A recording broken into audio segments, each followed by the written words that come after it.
احباب سب کی ہیں، میں اس کا چھوٹا سا مفہوم بیان کر کے اپنی بات ختم کرتا ہوں، چونکہ اصحال ثواب کی مجلس ہے اور اصحال ثواب میں سب سے قیمتی چیز قرآن ہے۔ ایک دفعہ سبحان اللہ کہیں۔ اللہ کہتا ہے شاہد اللہ انہ لا الہ الا ہو،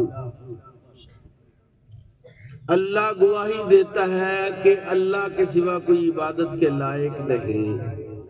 اب پڑھیے ذرا ایک مرتبہ، لا الہ الا اللہ۔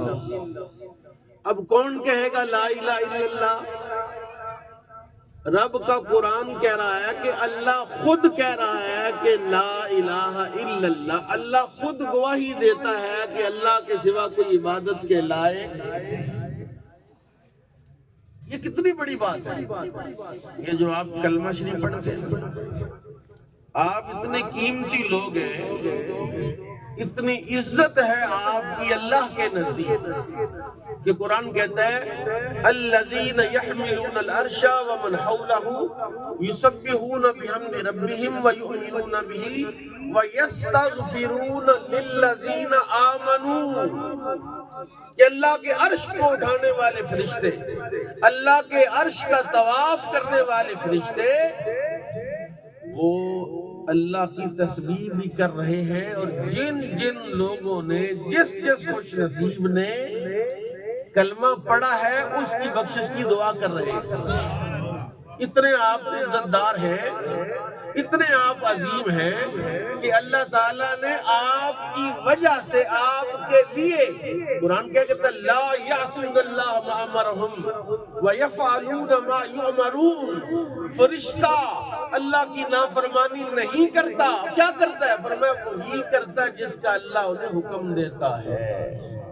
تو میرا سوال ہے، حسن اقبال صاحب بڑے باذوق ہیں قرآن کے اس مفہوم میں، یقیناً ذوق لیں گے چل صاحب، کہ اللہ تعالیٰ نے خود ہی بخشنا ہے جب بندے کو، تو پھر فرشتے کو کیوں کہہ رہا ہے کہ تم میرے ان بندوں کے لیے بخشش کی دعا کرو، جب بخشنا خود ہے؟ اور قرآن کہتا ہے، خود ہی حکم دیتا فرشتوں کو کہ فرشتوں میرے ایمان والوں کی بخشش کی دعا کرو۔ فرمایا اس لیے بخش تو وہ دے گا جس نے کلمہ پڑھ لیا ہے، کہ اس کائنات کے سب سے افضل انسان نے یہ فرمایا من قال لا الہ الا اللہ فدخل جنت، جس نے لا الہ الا اللہ پڑھ لیا وہ جنت میں داخل ہو گیا۔ یعنی کلمہ شریف جنت کا دروازہ ہے، کلمہ شریف اللہ کی رحمت میں داخلے کا دروازہ ہے، اور کلمہ پڑھنے سے بندہ اللہ کی رحمتوں کے سائے میں آ جاتا ہے۔ میں ایک چھوٹی سی مثال بارگاہ رسالت سے آپ کی خدمت میں عرض کرتا ہوں۔ حضرت دہیہ کلبی ایک صحابی ہے، وہ خوبصورت اتنے تھے کہ جب وہ مدینہ پاک میں آتے تو مدینے کی عورتیں چھپ چھپ کے دہیہ کلبی کو دیکھتی۔ بہت بڑے تاجر بھی، ایک عظیم قبیلے کے جس کے 700، اس کو سادہ کرو یار، اس کے 700 افراد کے قبیلے کے سردار بھی تھے۔ میرے کریم آقا نے ایک دن دعا کی، یا اللہ دہیہ کلبی کو ایمان کی دولت عطا فرما۔ اللہ تعالیٰ نے وحی فرمائی، جبریل آئے، یا رسول اللہ دہیہ کلبی کے دل میں ہم نے ایمان داخل کر دیا ہے، ابھی وہ آپ کی خدمت میں آ کے کلمہ پڑھنے والے ہیں۔ میرے آقا دہیہ کلبی کا انتظار کر رہے ہیں، بارگاہ رسالت میں خوش نصیب کا انتظار ہوتا ہے۔ دہیہ کلبی داخل ہوئے مسجد کے دروازے سے، میرے آقا نے اپنی چادر بچھا دی، دہیہ کلبی نے چادر اٹھائی، بوسہ دے کے آنکھوں کو لگا کے سر پر رکھی، کہا حضور مجھ پر اسلام پیش کریں۔ میرے آقا نے کہا قل لا الہ الا اللہ محمد الرسول اللہ، کلمہ پڑھو جنت میں داخل ہو جاؤ۔ اس نے کلمہ پڑھ لیا، اور جب کلمہ پڑھا تو وہ جو ایمان کی تاثیر تھی نا، وہ جو کفر کے بعد، اس کی مثال ایسے جیسے بندہ آگ میں جل رہا ہو، تو آگ میں جلنے والے بندے کو اگر آگ سے نکال کے تو اس کو جنت میں داخل کر، یہ کیفیت ہے کلمہ پڑھنے والے کی۔ یہ جو کلمہ اتنا قیمتی ہے، وہ کلمہ پڑھا تو رونا لگے، رو رو کے۔ حضور نے فرمایا شاید کوئی اس کی تاثیر کی وجہ سے اب ٹھنڈک محسوس ہوئی ہے تو شکرانے کے طور پر رو رہا ہے۔ جب وہ بہت زیادہ روئے نا تو آپ نے پوچھا کہ دہیہ کلبی کیوں روتا ہے؟ رونے کا سبب کیا ہے؟ دہیا قلبی نے کہا حضور مجھے سمجھ نہیں آ رہی، یہ میرے اتنے بڑے بڑے گناہ ہیں کہ اس کلمے سے لا الہ الا اللہ محمد الرسول اللہ سے اتنے بڑے میرے گناہ معاف ہو جائیں گے؟ میرے آقا نے خاموشی اختیار فرمائی، وحی کے آثار ظاہر ہوئے رسول اللہ پر۔ اس وقت دہیا قلبی کی عمر تھی 60 سال۔ کتنے سال؟ 60 سال تھا جب کلمہ پڑھا۔ وحی آئی، اللہ نے فرمایا میرے محبوب اس کو کہو تیرے اس کلمہ پڑھنے سے۔ اس نے دہیا قلبی نے ایک اشکال پیش کیا کہ میں نے اپنے قبیلے کی 70 لڑکیوں کو زندہ دفن کیا ہے، خاندان میں اگر لڑکی پیدا ہوتی میں خود پکڑ کے جا کے زندہ کو دفن کر دیتا، یہاں تک میری اپنی بیٹی ہوئی، میں سفر تجارت پر گیا، 1.5 سال کے بعد واپس آیا، بیوی سے کہا اگر بیٹی ہوئی تو قتل کر دینا، اس نے کیا کیا؟ قتل نہ کیا، کہ کام والی کو دے دی کہ اس کی تم پرورش کرو۔ 1.5 سال کے بعد آیا، بچی وہ ساتھ ہی اس کے روز میرے گھر آتی، میری انسیت ہو گئی، میرے ساتھ کھیلنے لگی، حقیقی خون کا رشتہ بھی تھا، میں اس سے مائل ہو گیا، اس کی طرح میری محبت ہو گئی۔ میری بیوی نے ایک دن محسوس کیا اور کہا لگتا ہے اب یہ اس کو زندہ دفن نہیں کرے گا۔ بتایا دہیا قلبی یہ تیری اپنی بیٹی ہے۔ کہتے میری آنکھوں میں خون اتر آیا، میں نے کسی پکڑی، کدال پکڑی، جنگل میں لے گیا، کھڈا نکالا، اس میں اس کو کھڑا کیا۔ جب میں مٹی نکال رہا تھا وہ میری بچی میرے کپڑوں سے مٹی اتار رہی تھی، میرے پاپا کے کپڑے گندے ہو رہے ہیں۔ پھر میں نے اس کو اس کھڈے میں کھڑا کیا اور پھر میں نے مٹی ڈالنا شروع کی۔ پہلے وہ خوش ہوتی رہی کہ شاید میرے پاپا میرے ساتھ کھیل رہے ہیں، لیکن جب مٹی اس کے سینے تک پہنچی اس نے مجھ سے پوچھا کہ میرا قصور بتاؤ، میرے بابا مجھے کیوں دفن کر رہے ہو؟ اور قرآن نے بھی بڑی خوبصورت بات کی ہے۔ اللہ کا قرآن کہتا ہے وَإِذَا الْمَوْءُودَةُ سُئِلَتْ بِأَيِّ ذَنبٍ قُتِلَتْ۔ اللہ زندہ بچیوں کو قتل کرنے والوں کو مخاطب ہی نہیں کرے گا، ان مقتولوں کو پوچھے گا تم بتاؤ تمہیں قتل کس جرم میں کیا گیا؟ اس لائق نہیں کہ ان کی طرف اللہ التفات ہی فرمائے۔ وَإِذَا الْمَوْءُودَةُ سُئِلَتْ بِأَيِّ ذَنبٍ قُتِلَتْ۔ جب کہتے میں نے دفن کیا اس کی چیخوں کی آواز مجھے یا رسول ابھی تک آتی ہے، اور آپ نے مجھے کلمہ پڑھایا اور آپ کہتے ہیں میرے گناہ معاف ہو جائیں گے۔ اللہ نے وہی فرمائی کہ محبوب اس کو بتاؤ کہ اللہ نے تیرا 60 سال کا کفر معاف کر دیا ہے، تیرے ایک گناہ کی کیا حیثیت ہے؟ تو رو رہا ہے کہ تیرے گناہ معاف نہیں ہوں گے۔ اب دہیا قلبی تو چپ کر گیا، اسے تسلی مل گئی، وہی آئی، اللہ نے بتا دیا کہ تجھے معاف کر دیا گیا ہے۔ اب میرے آقا رو رہے ہیں، میرے آقا روتے جا رہے ہیں، اور جب ہچکیاں بند گئی صحابہ رو رہے ہیں، یا رسول اللہ آپ کیوں روتے ہیں؟ کہا یہ شکرانے کا رونا ہے کہ دہیا قلبی نے ایک بار کلمہ پڑھا تو 70 سال کا 60 سال کا کفر معاف ہو گیا، تو میرے غلام زندگی میں کتنی مرتبہ کلمہ پڑھتے ہوں؟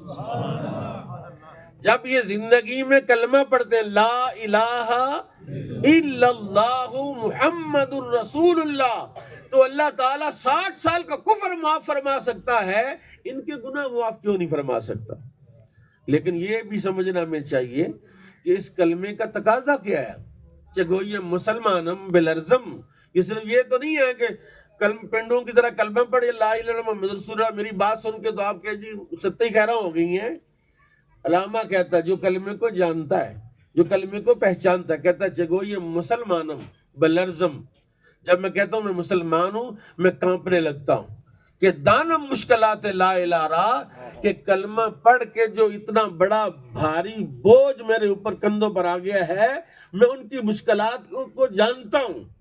اب جلسہ بیٹھے ہوئے ہیں، میں ایک بچی کی دفن کی کہانی سنائی ہے، مجھے بتاؤ غزہ میں کتنے بچے دفن ہوئے ہیں؟ آج تو امریکی رو رہے ہیں کہ آگ نے ہمارا لاس اینجلس جلا دیا، اور ظالموں تم نے تو وہ صلیبی جنگوں میں کتنا ظلم کیا تم نے اس بیت المقدس کے لیے، لیکن ہمارا دل بیت المقدس کے لیے دھڑکتا ہے۔